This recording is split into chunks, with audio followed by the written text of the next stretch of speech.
You're listening to 94.4 FM, Salford City Radio, with myself, Jimmy Petruzzi, on the Friday Sports Show. Today we have a really fascinating guest who's been on the show before and has given us an interesting insight into the world of non-league football. He's on the show again today, and we're going to be featuring what it's like to do a build-up, for the off-season and pre-season. And it's going to be really fascinating listening because we kind of, I'm a football fan just like everybody else who listens to pretty much everyone else who listens to the show is, and we turn up at the start of a season and we sort of don't really have an idea in terms of what goes on in the background and the preparation, the build-up. So we have a special show today to give us a really interesting insight into the build-up to a season in the non-league. And, in the professional environment, it's not too dissimilar. The only difference is obviously the professional environment, the players in every day, and they've got resources. Well, you could argue that they've got a lot more resources to help prepare. But let's get an insight into what happens into the non-league, which will be a fascinating insight for our listeners. And the show, we interview people from around the world. We've got really fascinating guests around the world, the local area. And the aim is to give you an insight into what happens in the world of professional sport from a coaching point of view, a playing point of view, but we also interview people in the local area to encourage participation. The vision is to encourage participation of sports, and also we talk about participation. It's not just about participating as a sports person, it's also participating as a volunteer, participating as a career path for some people. It's participating as a coach as well. Getting people involved in sport can only be a positive thing because we know all the benefits. So thank you for joining us, Brent Peters, manager of Bacup Borough, on the Salford City Radio Friday Sports Show. Great to have you on board.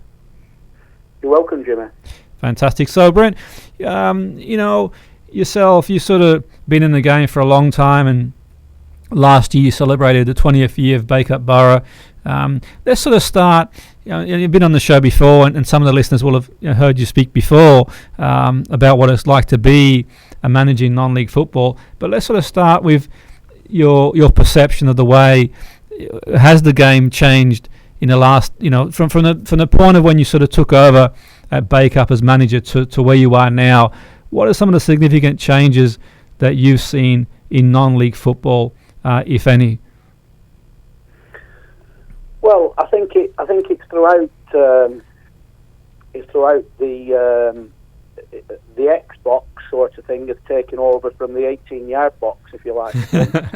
And it's important that we coaches and we managers and football clubs around try and get that in reverse. So you exchange the Xbox for the 18-yard box, because more and more have I seen it as the younger element don't seem to want to participate in football and make the commitments anymore because they're spending the time in the bedrooms on these Xboxes and these games, and they're just they're a nightmare really. They're a drug. Call me old-fashioned, call me what you want, but it's certainly taking over people's lives in the younger ages, and from a football perspective, they don't seem to be wanting to commit like we did back in the day.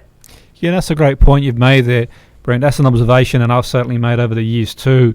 Whereas even up to a few years ago, we had other activities we could do as well. There's other sports. We're quite fortunate in one sense to grow up in an environment where we've got a lot of accessibility to many sports and activities. But also in saying that, I think you made a good point there where it's an extra distraction. Things like, the Xbox, the iPad, and I mean, they're all useful, don't get me wrong. I think they all come in handy in one sense to sort of give us a variety, and sometimes it's just a bit of a distraction from the world around us, and you get on board. But it's got to a point, like you said, it's a good point, where it's sort of taken over people's lives, and people forget how strong a commitment it is to be a footballer to the best of your ability. Now, at Bacup, you've had a number of players who've come through, who've gone on to play at the highest level, and you've had players who have played at the highest level who've played for Bacup as well, which is fascinating and quite unique in one sense. I mean, recently the likes of Ben Thornley wrote a book, and I believe he sort of mentioned Bacup and yourself, Brent, and the likes of May as well, who's at Man United. What's it like, Brent, to manage players who've sort of come from clubs like Man United, like David May, Ben Thornley, who played at United as well? He'd been at a number of clubs. And what's it like to manage a player who's sort of been at the highest level and then sort of makes I wouldn't suggest, I'm not suggesting it's a drop to non-league, but obviously if you're playing at the highest level United and then you decide to commit yourself into non-league, what's your perception on managing players like that? Well, the first thing I'll say is as a manager, you've got to have strong belief in your ability to manage and coach, and equally you've got to be, it's all about respect, and it's a two-ended sword. It's not a one-way street. And what I mean by that is that these people that come from Football League and in terms of Ben and David that have come from Manchester United and been a big part of one of Europe's top clubs. The human beings at the end of the day, they respect football, they respect people, but they don't suffer fools, and neither do I suffer fools. So basically, when you're dealing with people of that ilk, you'll soon get found out if you don't know what you're talking about. It's as simple as that. But they're respectful people. They come, they're dedicated, they're honest, and they showed the same dedication, professionalism here at Bacup Borough working under me as they did as I'm led to believe they did at Manchester United. So, that speaks volumes. At the end of the day, they're no different to, a player that hasn't made it and is striving to make it in the game than or anybody that's not going to make it and just going to be a very, very good non-league footballer. There's no difference. Mm-hmm. They just show the same professionalism, commitment. But what you find with these people that've been in the professional game, I mean, I'm blessed and that I've got my head coach here at Bacup Borough, David Telgate, who had many years just up to recently at Manchester City, working with Patrick Vieira and the elite development squad. Now, I know for a fact the last few years he's turned Football League clubs down, jobs down to be with me here at Bacup Borough, and that comes as a respect, and I'm proud of that, because he wouldn't be at Bacup Borough if he didn't respect what I'm trying to achieve and respect myself and respect the club. He does, and he wants to be a big part of that, and that goes a long way to myself.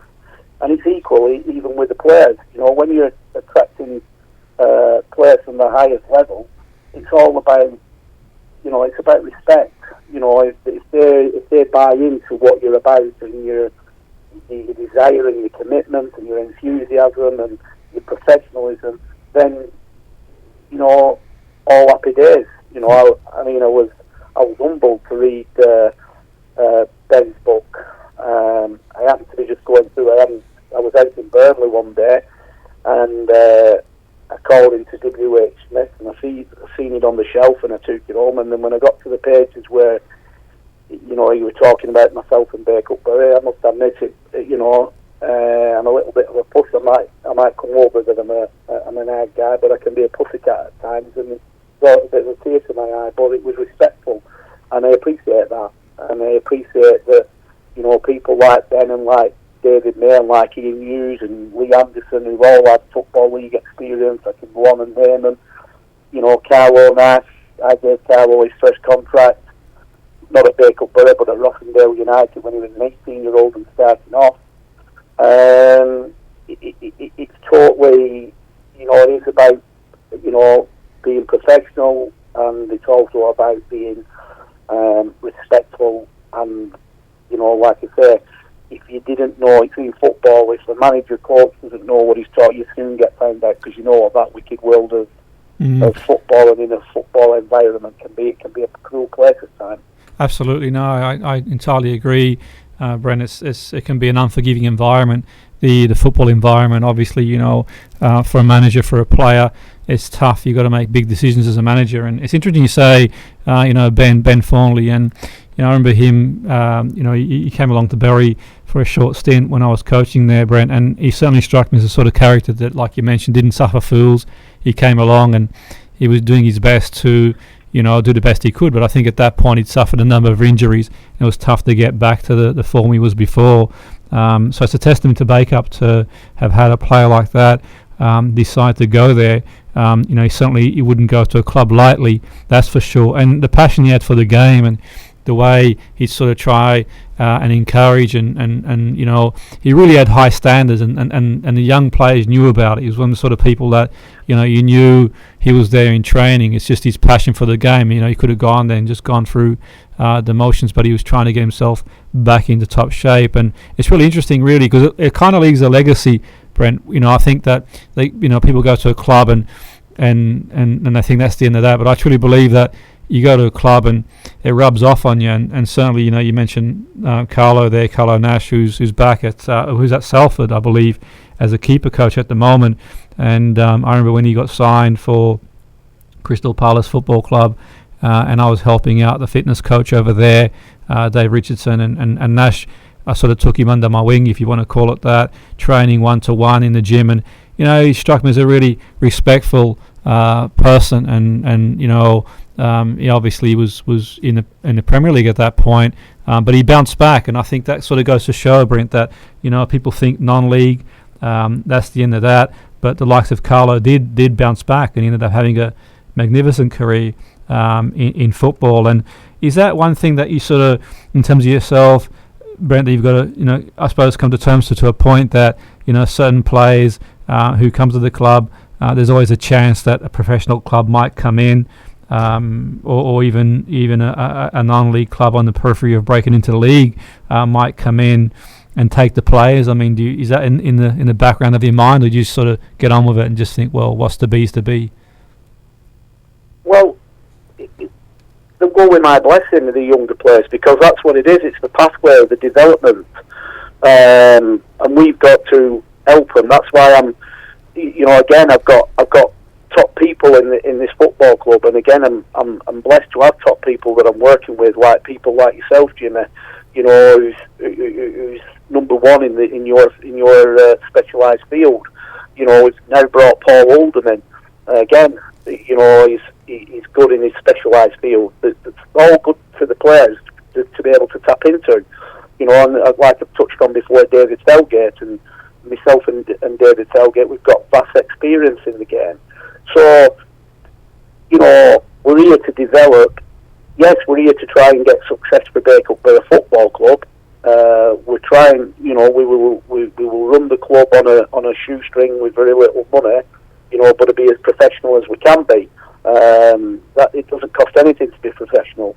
And these young lads that come through, I mean, on social media a few weeks ago, listen, there's some naive young managers that have come into the game, and I think they're completely naive. There was a debate going on social media that should players in the North West Counties League be signing contracts. Well, I've never heard anything as ridiculous in my lifetime that they shouldn't be signing contracts in the North West Counties League. I mean, why should they not be signing contracts? At the end of the day, you develop, you come through your youth structure. If clubs have invested in a youth structure, coming from like under 10s right the way through a pathway, right the way through to your development squad, and then into your first team, then you've spent time and commitment on those players, and then they come into the big league, which is in our case is the North West Counties League. They come into the big league, and obviously they're still continuing the development. Now, some players will struggle and fall by the wayside and not be able to handle it because it's a step too far, but then you'll get other players that will be able to handle it and do handle it, and carry on to progress. Now, with a 7-day notice, we've spent, or my staff might have spent, over a period of 5-6 years developing and working on these players' development. So why should a club that's had 5 years with these footballers, young footballers, that on a 7-day notice, that they just lose them? You've got to protect your interest, and football's a business. And I think some of these young managers, certainly around the northwest counties, I don't think that they realise that football is at this level is a business.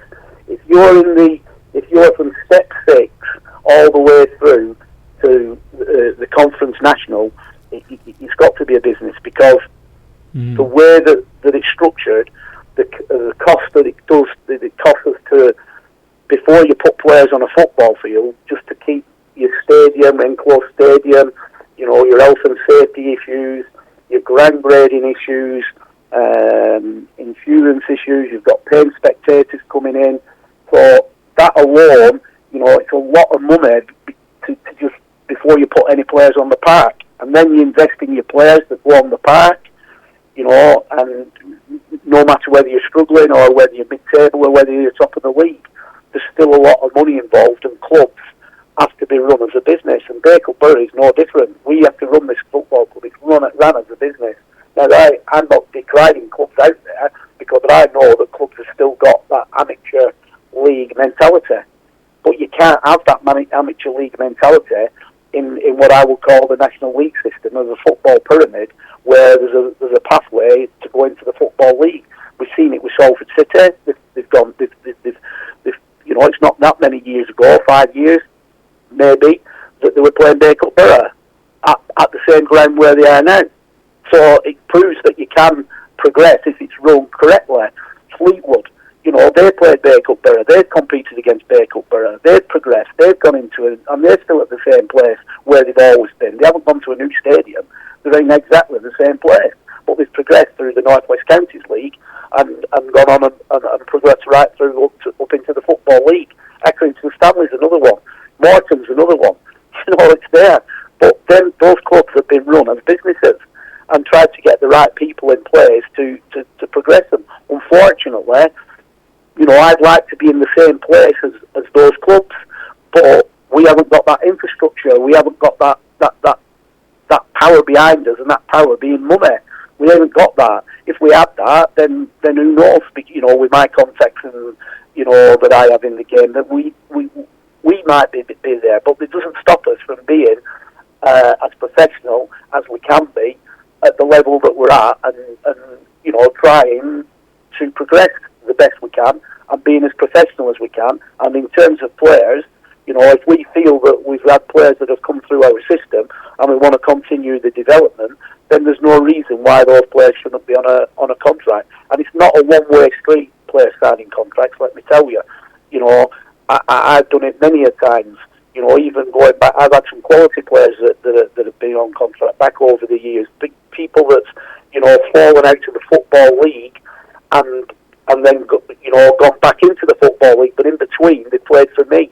And under contract, I've put in clauses whereby they get a percentage of any money that if they get sold on, and so it puts them on the shop floor. It puts them on a stage so people can see them.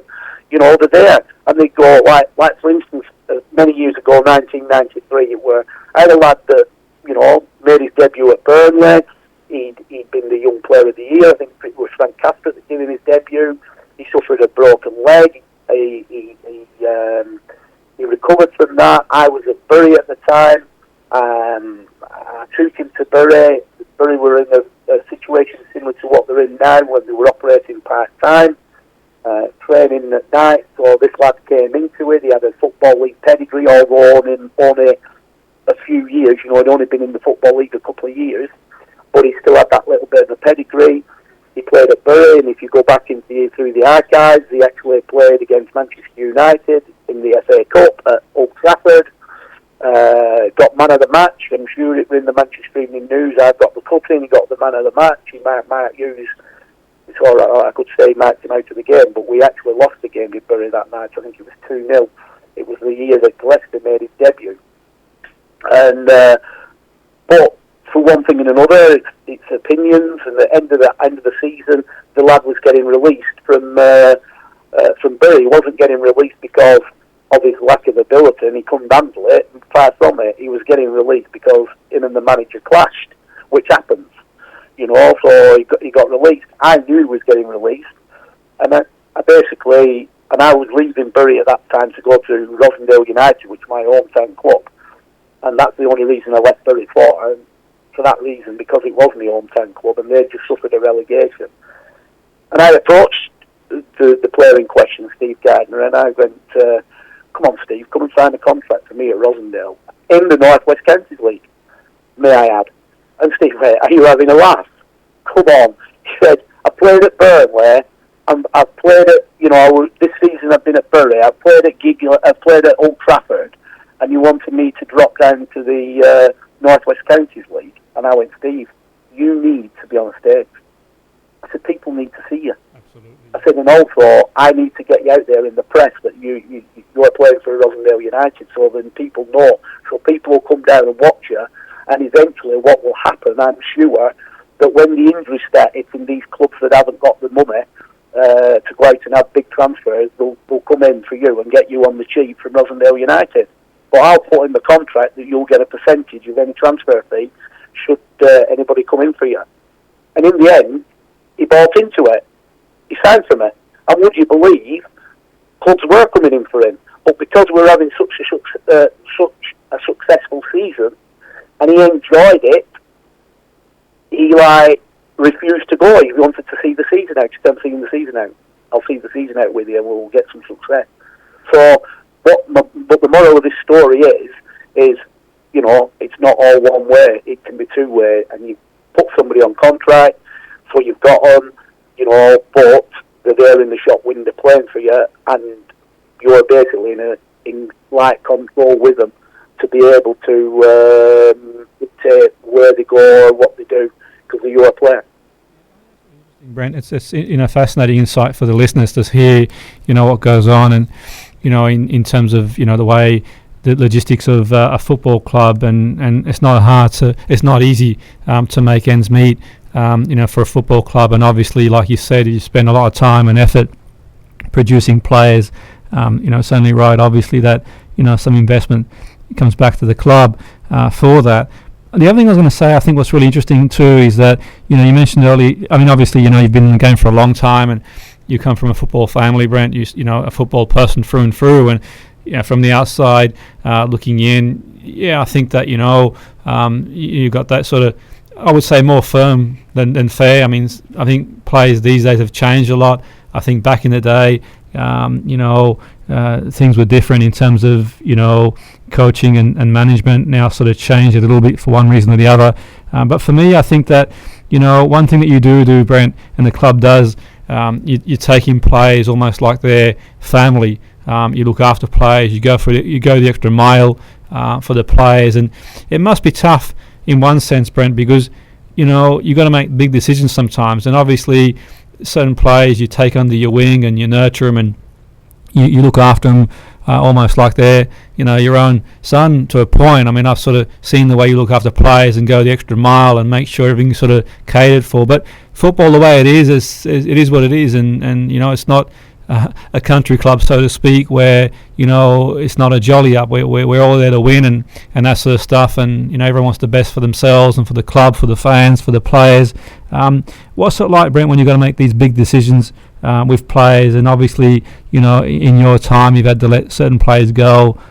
Is it tough to do that in terms of letting a player go that you've sort of looked after? And what's the feeling like when it comes to a point where you sort of got to move on, and equally on the other side too, certain players decide to move on too? And what's the feeling like generally, Brent, for our listeners to get an insight into what it's like to have to to move on with certain players? Well, it's like I've always said it. I've said that managing and coaching is two different jobs, without a shadow of a doubt. It's totally different. You've got to manage people, and what I say to people, in football, you're never ever going to have 11, 15 choir boys. It's never going to happen. You've got streetwise lads coming into your establishment. They're all different characters, and different characters need managing in different ways, and you've got to adapt and be able to manage these players in different ways. I mean, I have a motto My motto is, I'm straight, I'm fair, and I'm honest. And you can't be anything but that, And even, in fact, if players out there, sometimes they won't agree with what I'm doing. Not all the time they're going to agree, but one thing, they respect what you're doing because of that, philosophy. I'm straight and I'm fair and I'm honest. And as long as you stick to that, then you can't go far wrong. Yes, there are people, there's a line you don't cross with me, and if you cross it, well, woe betide you. It's simple as. It just doesn't happen. I'll work with people, I'll help people, I go that extra mile in the personal life. I'm more than just a manager. I'm not a football club manager. I'm a bit more. In fact, I'm Bacup, Borough, supporters, and we have some old supporters here. They nicknamed me Fergie, after the great man Sir Alex Ferguson, because you feel that I'm a bit kind of like it in things I do. And, I do go that extra yard, and I will help them in the personal life. And, I'm at the end of the phone, and immediately if they want a one-to-one with me. But, we're a football club. I'm a football manager, and I've got to make ruthless decisions. And if I have to make them, I will make them. I mean, I've just had to make one just recently with my former captain. He just overstepped the mark. The way he went about things in the close season, and as the captain of Bacup Borough Football Club, I just didn't feel that it was right how he conducted himself in terms of he wanted to delay decisions of whether he was staying at the football club or not, and I needed to move on. I needed to sort my stall out. Nobody, I can't let anybody, walk all over or walk slipshod over the football club, whether it's Bacup or any football club I'm managing. It won't happen.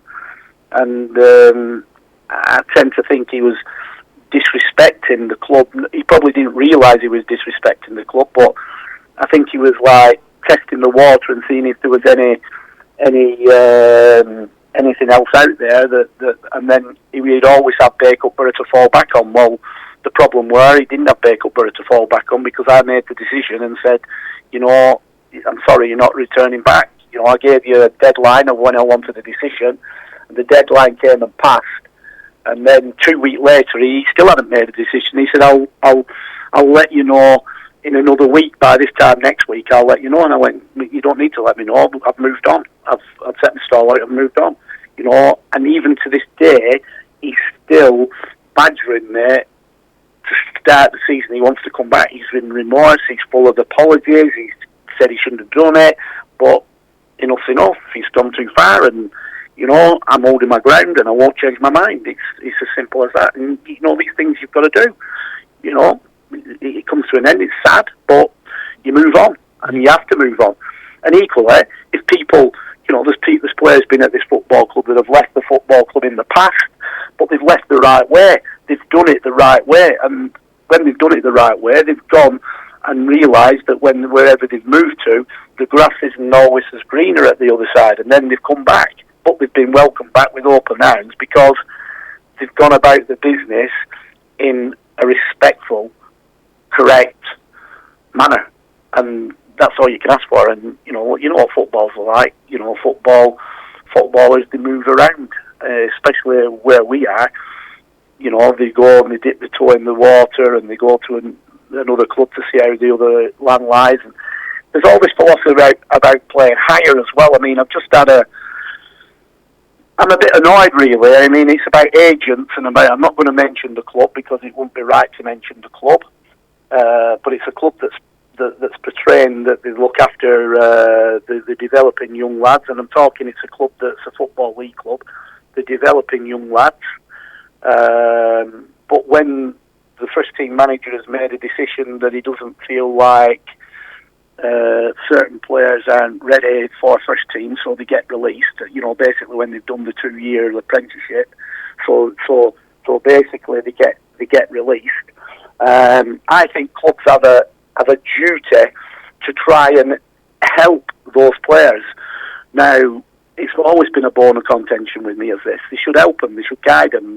Because it's distraught when you go into a football club and you go in with all high expectations, but you know that you're only an apprentice. You've only got 2 years, and if you don't develop in that 2 year to the extent that to come in and earn yourself a professional contract, then it's curtains. But it isn't always curtains. It's not always the end of the road. We've seen players get released from Football League clubs in the past, and they've gone into non-league, and then they've gone back. I mean, Brett Ormrod's one that springs to mind to me.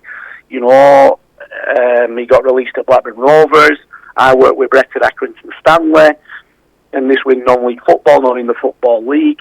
He even suffered a broken leg. He came through that, worked hard, got back on it, and eventually got a move to Southampton, and the rest is history. He had a glorious football career, maybe with all the lower league clubs, but he still had a very glorious football career. But having been a reject from a Football League club in his early days, in his youth days, so it's not always the end of the world. But what seems to happen these days? The agents, the clubs are tempting them. Oh, you need an agent. Rubbish. I think the agents are thinking root of all evil with what's going on. They're just, all they're interested in is not the footballer. They're interested in what they can make out of the footballer. So it's not always healthy in that, but they have agents. And then what happens is, for some reason, the agents will turn around and say, you need to be playing at a highest level of non-league football you can play. So they'll palm them off to some club, and the manager of that club, without mentioning no names of that club, won't have seen them play. They'll listen to what the agent has to say, but the agent's got an inferior motive, because he wants to get, he wants to get him a good contract so that he can get his percentage out of that contract and anything going on. So it's a bit of a gamble. But my argument is, if a player's got released from a football club that's tried to develop him, and one of the reasons why he's got released is because he's not physically ready yet for first-team football. Now, I can't see the sense of guiding that player to a Conference North club or an Evo Stick Premiership club, right, to continue, so he needs to be more physical. There's only one grooming ground where that player should be to get more physical is the North West Counties, without a shadow of a doubt. North West Counties League might be low down because it's a step 5-6 league, but that is where you will find where the men get separated from the boys, because it is a physical, competitive league. And I feel that, the reason why they don't guide them as much to the North West Counties League clubs is because they think they're trying to give them that dream ticket. You need to be as high. You're a good lad. You've spent 2 years here. You need to be as high as you can. But how many of them players fail? Because when you go to the top of the highest you can in non-league football, and it's too high for you, there's only one place you're going to go. You're slipping right off the ladder, right the way down. So is it not better to go in, at a club like a step in a good league like the North West Counties, and continue your development and progress slowly but surely up that ladder? Absolutely, I agree, Brent. I think that's a great point, and we've seen it with players when they do drop down to the non-league from professional football. I think that they have this big realisation that it's not as easy as they expected. I think that there's some good players with a lot of talent in the non-league, that's for sure, and it's a very physical league. And I recall one time a few years ago, Brent, at Bacup when Bacup played against the Oldham youngsters, and it was just no contest. The youngsters came across. I think they probably thought, Bacup's going to be a stroll, and credit to them, for taking the game on. But it was they just didn't. There were no match for the strength, the physicality of players who play that sort of physicality week in, week out. It's a tough league to play in, and I always tell players whenever I do any sort of work in football with the younger players, I always tell them that if you do go into the non-league, it's going to be tough. You've got to build yourself up physically and mentally. It's not just a question. You're not going to just drop into the non-league and score 30, 40 goal or be the standout player, unless you sort of adapt to it quick. You can be, technical, but you've got to be strong mentally and physically too, or you're not going to get, very far at that level, because there's no quarter given. If anyone wants to see good, honest, tough football, then get to a non-league game, and they'll just see the way the game's played, in the sense that, obviously, don't get me wrong, professional teams, play a great brand of football, but, you see that sort of rawness of what football's about at that level, because, players going in there and giving their heart and soul. They love the game. They want to be there on a Saturday afternoon. There's no other place they want to be, whether they want to further their career, the love for the game, they love to play, they want to be there. The season's nearly dawned on us. At the start of the season's exciting period if you're in football. Brent, it's a really exciting period because, the start of the season is, full of expectations, and it's fresh, it's new, and every team goes in there believing that this is going to be the season that they can do well or do better than last season. And can you give us insight in terms of how your thoughts on pre-season's gone with Bacup moving into the season? What are your thoughts on pre-season so far, Brent, and what are your thoughts on the season ahead? Obviously, there's been a couple of changes here and there in the team, but it's a strong team. Last season, I think Bacup played a great brand of football, attacking football, maybe to the detriment sometimes of players, lacked a little bit of belief, the younger lads, but they're 1 year older now and they see what it's all about, so they should have the confidence this season to maybe push on. But what are your thoughts on the forthcoming season, Brent? Well, first of all, going into taking it one stage at a time on pre-season.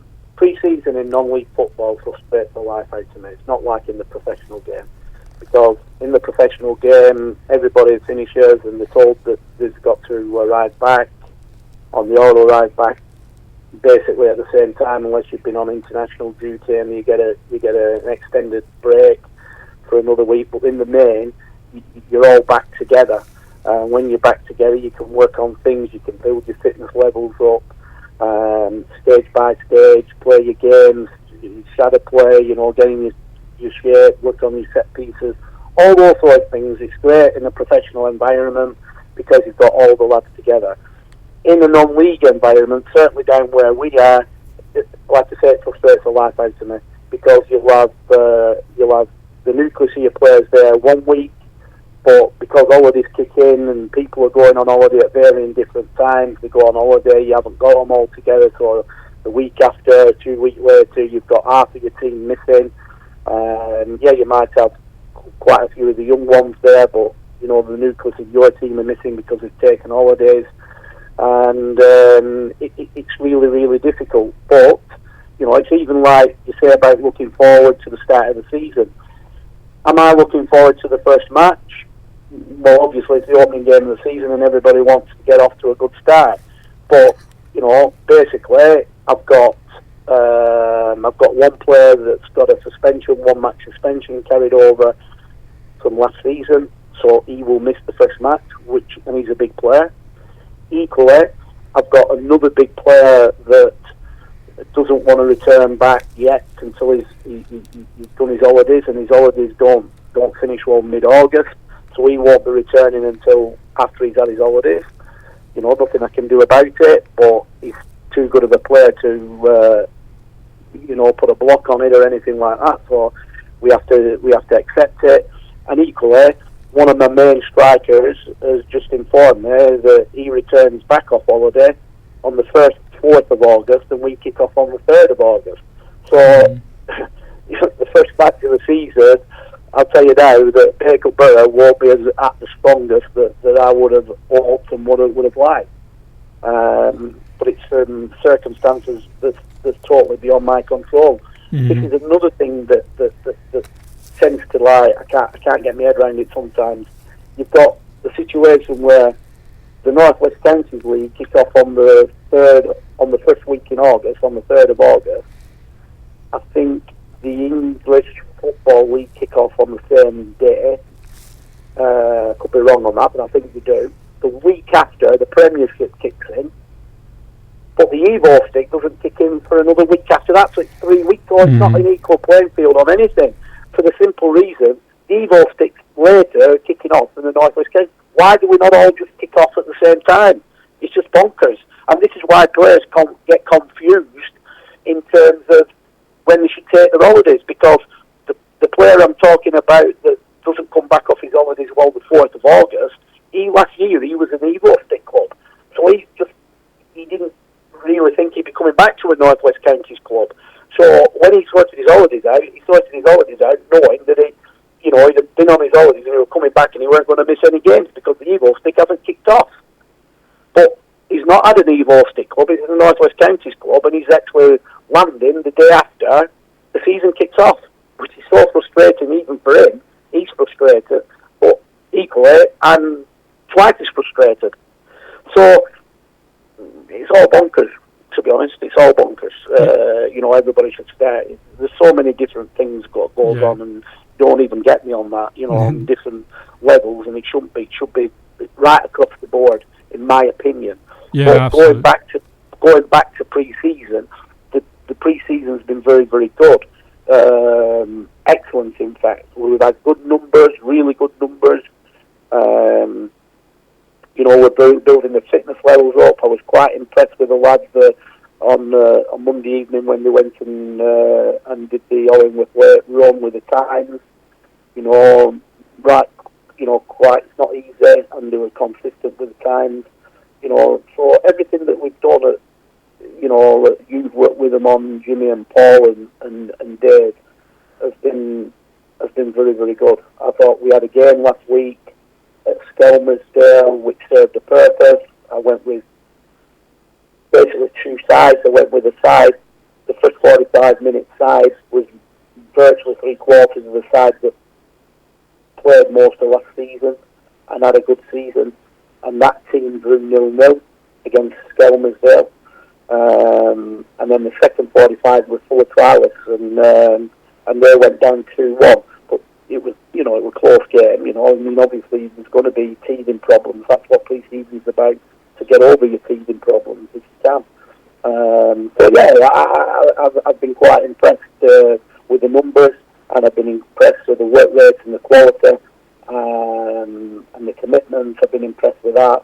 But in terms of when you've been in the professional game and then you drop into the non-league game and and you've got everybody, 1 minute you've got everybody there and the next minute you haven't because of the holiday situation, that is the frustrating one for me, but it is what it is. That's why they're semi-professional. They've got to work it round not only their jobs, but they've got to work it round the wives' jobs, and you'll find that a lot of the lads, partners, wives, the teachers, so they've got to take it one with the schools are on holiday. And again, it's not an equal playing field because, the Bacup holidays might be totally different to when the Tameside holidays are. So everybody's moving at different times. Interesting stuff, Brent. That's an interesting perspective for our listeners to sort of hear, what sort of goes on and obviously every non-league club's different circumstances, but it gives a really fascinating insight into the world of non-league and Bacup preparing and building up for the forthcoming season. And the season, like you said, there's obviously different challenges to overcome, but with yourself at the helm, I'm sure that the club's going to overcome those challenges, and obviously great coaching staff as well. You've got a lot of experience, and there's a lot of excitement, I think, going into the season. And it's the old cliche, really, one game at a time, and that's all anyone can do. But you really want to thank you, Brent, for coming on board the show. No doubt our listeners have really enjoyed it, and looking forward to speak to you throughout the season on the show too. And obviously, excited about my own involvement with the club again this season. I feel, last season was a big learning experience, in terms of a group of young players and just watching them mature as players and men as well, growing up and learning a lot, and hopefully, they can perform this season and do the best they can, and like all things really, just got to keep optimistic and positive, and just see what happens. But thanks again, Brent, for coming on board the show. It's been fantastic having you on the show, and we'll no doubt speak soon. Thanks, Jimmy. No problem. Thank you. You're listening to 94.4 FM, Salford City Radio FM, with myself, Jimmy Petruzzi, on the Friday Sports Show. What a fascinating insight into the world of non-league football with experienced manager Brent Peters, Bacup manager, who is a football person, comes from a football family, and he, gave us a really, really powerful insight into how things have gone, an honest and upfront appraisal of pre-season so far and the challenges he's got coming up going into the season, but also the optimism of a fresh season. And one man that Brent mentioned was our next guest. Our next guest, Brent spoke very highly of, and he mentioned how our next guest has been instrumental in the build-up of Bacup Borough FC in the pre-season. Paul Oldham, performance coach. Welcome to the show, Paul. Thank you, Jimmy. Thank you for having me. Fantastic. So, in speaking to Brent, we talked about how important you've been at Bacup Borough in terms of you bringing in your experience of physical training and mental training. How have you found it so far, Paul? Absolutely brilliant, John. I'm delighted to be part of Bacup and hopefully a successful season. I believe it will be. The lads are brilliant, the management staff are brilliant, and I admire everyone's passion and dedication. Really, it's been good. There's been a couple of little barriers, but it's been a very, very good start to pre-season. It's got a touch left just before the start of the season, but I'm happy with how things have gone so far. And so, in terms of yourself, I mean, Brent mentioned, the likes of David Felgate, who, as an experienced campaigner who's worked at the very highest level, he's worked at City, he's worked, he's been in international football. Felgate, he's played at the highest level as well. But yourself, in terms of, Brent mentioned how important and instrumental you are to the setup for the players in terms of their physical development. What do you feel that you've done so far, Paul, to sort of, put the icing on the cake? I know that you've sort of brought in yoga. I know that you've got, a great fitness centre, and you're sort of a big believer in holistic fitness. And what do you think from when you first sort of players? What was your sort of appraisal of the situation, and sort of, bringing in stuff like yoga and aerobics and other things like that? Yeah, I mean, it's obviously looking at the big picture. Like you said, Jimmy, the key word's being holistic, because a lot of other clubs can just go down one route, but we've been very holistic. We don't want any injuries, so we've had our ethos and philosophy put down, and we've spoke to everyone about it as a team. We don't want any injuries, and we want to build that cardiovascular fitness up gradually, because the key balance is not getting people injured, but getting people fit enough for the start of the season, so they're peaking for that first game. So we've looked at improving players in ways they might not have improved before, both mentally and physically. So things like yoga, and the mental side of yoga after a hard day of work, because obviously we're a semi-pro club, not full-time. So the lads are working full-time as well. Some have quite strenuous jobs. So that release and that meditation of yoga is also helping rest the mind, getting them ready for the pre-season games that we've had. Also, the building aerobic capacity gradually throughout, because obviously I still play, so I know what it's like. As a player, you just want the balls out, you just want a game. But we're trying to meet the lads halfway and doing a little bit of tactical stuff, a little bit of stuff with the balls, aerobic and anaerobically, but then also doing something different, like boxing at my fitness centre, at Body Influence, and doing yoga and that type of thing as well. So it's basically making sure the lads are happy, but making sure we're happy as well. But I've also been key in communicating the message that Brent wants from him across to the lads, because obviously I'm playing, so it's made life easier for Brent as well. Interesting stuff, Paul. I mean, it's quite a unique position that you're in. I mean, we've seen sort of player managers before and player coaches before, but yourself, a performance coach, is quite fascinating. And I say that because obviously you've got a lot of experience. You've worked with teams before and players before, and if the listeners want to see some of the players that you work with, you've got the Body Influence Berry Facebook and Instagram page, and I know you're not the sort of character that's going to name drop, but you have worked with some pretty prolific people. But the point I'm trying to make here is that you got one foot in both camp, and that's quite fascinating because we've seen player managers before, coach players before, but it's very rare you get a performance coach who's still playing too. And what's that feel like? Because on one sense, you warm the players up and you do the sessions, and you've got to be really firm but fair, But on the other hand, you could find yourself playing on a weekend with the players too. What's that like, Paul? I mean, for me, I think it's invaluable because you've got 1 foot in that camp. It gives you an idea of what's going on. I mean, I can say to Paul or Brent Peters or Dave Felgate can say to Paul, what's the feeling like physically, mentally, and you can give direct feedback because you're playing as well to that extent. But what's it like for yourself in terms of having 1 foot in both camp? I've really enjoyed it in the pre-season games we've played so far. Like you said, it's getting that balance. It's been fair, but firm in the warm-up, so the lads have that respect for me. And all the lads know what I've done before and what I'm capable of, so they've really respected me, which I'm happy about. I'll come in, I'll put my ideas into training, different warm-up, make it completely different than they've probably ever done before. But because the lads buy into me and respect me that I'm still playing, they really took it on board, and there's been no messing about. They've just really bought into it, and then they're mentally and physically ready for the game. Which it's all about percentage. I would have had at least 1% minimum to the performance. I believe I can add a lot more, but it's all about them marginal gains. So it's brilliant, and then obviously I can get in and have a little banter with the lads as well. They might ask me things that they might not ask the other management staff, but I can also feed things back to Brent as well.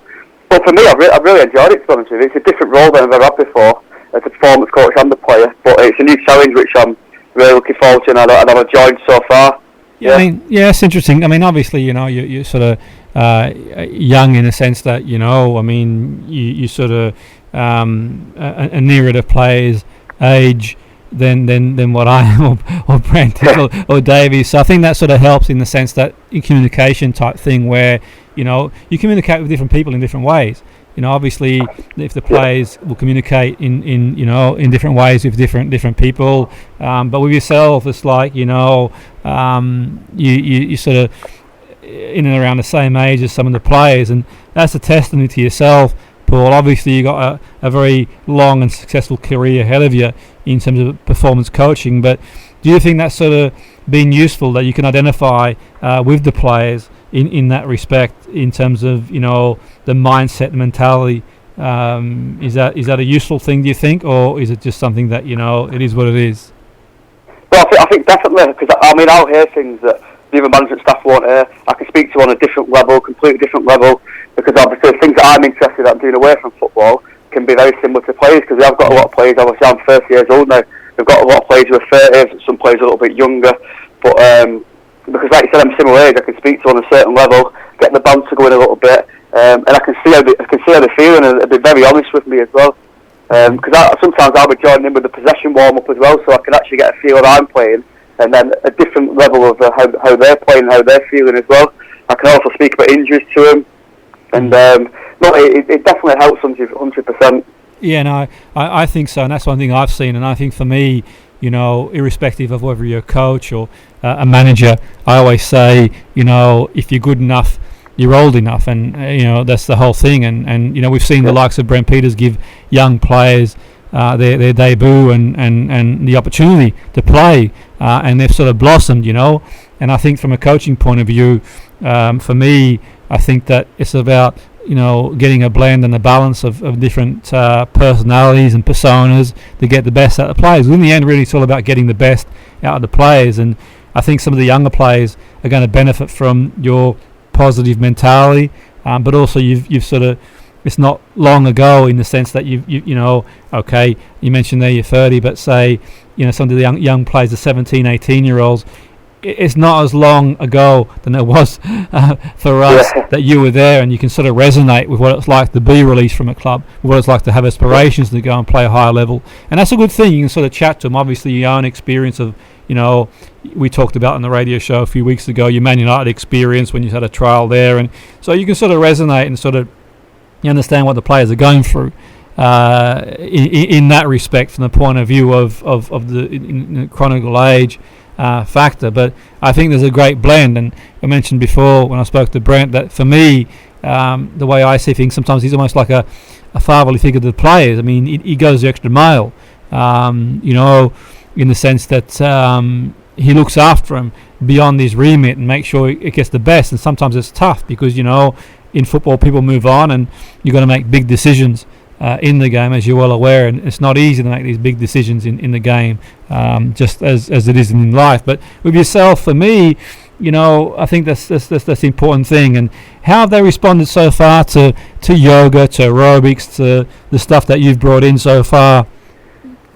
I've been really impressed with you, because when it's something new, and it's semi-pro level is a little bit different to pro level, because we don't have as much time with him, of course. They've responded 100%. I've not had any negativity. I've not heard any, because obviously I'm in all the group chats as well as a player, so I can really see what's going on behind the scenes and what they're talking about and stuff. But they've all bought into it. We've had a little bit of banter about it.